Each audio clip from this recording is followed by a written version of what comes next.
السلام عليكم ورحمة الله، مرحبا بكم معنا في قناة موريسكية كما العادة مع وصفات صحية.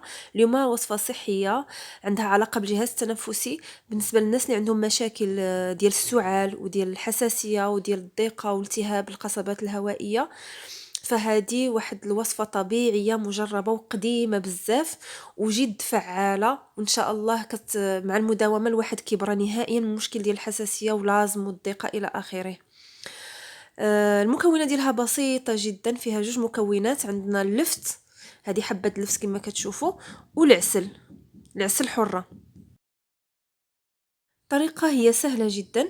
كناخدو هاد اللفت هذه كنحكوها قيمة ديال معلقة كبيرة ديال اللفت محكوكة، كنزيدو عليها معلقة كبيرة ديال العسل حرة. اي نوع ديال العسل فهو ممكن يصلح لنا، الليمون، السدر اللي متوفر في الدار. كنخلطوهم مع بعضياتهم وهكا كتكون عندنا واجدة الوصفة ديالنا. كما كتشوفوا انا حكيت هنايا معلقه كبيره ديال اللفت، غنزيد عليها دابا معلقه كبيره ديال العسل. كما قلت اي نوع متوفر ديال العسل، ولكن بشرط يكون حر. كنخلطوهم مع بعضياتهم. وبالنسبه للفت ممكن نستعملوا اي نوع ديال اللفت. انا شتو استعملت هذا اللفت موف وارجواني، ممكن نستعملوا اللفت الابيض هو يكون احسن، ولكن الا ما كانش ممكن الارجواني، ممكن الاصفر. اي نوع ديال اللفت كتخاد هذه 3 المرات في اليوم، ضروري 3. كما قلنا الناس اللي عندهم مثلا زكام ولا الرواح ولا السعال موسمي يداوموا عليها 3 مرات في اليوم، يعني تقريبا اسبوع ولا حتى تمشي ديك السعال. والناس اللي عندهم حساسيه يبقاو يستعملوها اطول مده ممكنه، غادي يشوفوا ان الحاله ديالهم كتحسن تدريجيا.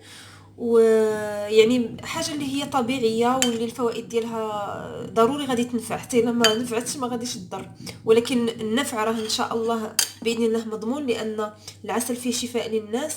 واللفت معروف انه في الثقافه ديال الطب الصيني، في الطب الصيني كيستعملوه لعلاج القصبات الهوائيه والتهابات الرئه وكل امراض الجهاز التنفسي كيستعملوا فيه اللفت، خصوصا اللفت الابيض. الا ما كانش اللفت الابيض نستعملوا اي نوع من اللفت، وكما شفتوا خضر يعني طازج ماشي مطبوخ.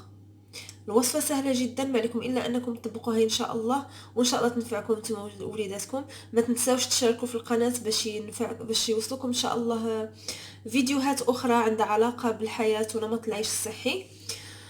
وشاركوا هاد الوصفه هذه مع الناس اللي كتعرفوا الوصفه ان شاء الله، مع الناس اللي تعرفوهم عندهم مشكل ديال الحساسيه ولا مشكل ديال السعال، فان شاء الله يدعيو معاكم. وفعلوا الجرس باش يوصلكم وصفات اخرى. والسلام عليكم ورحمه الله تعالى وبركاته.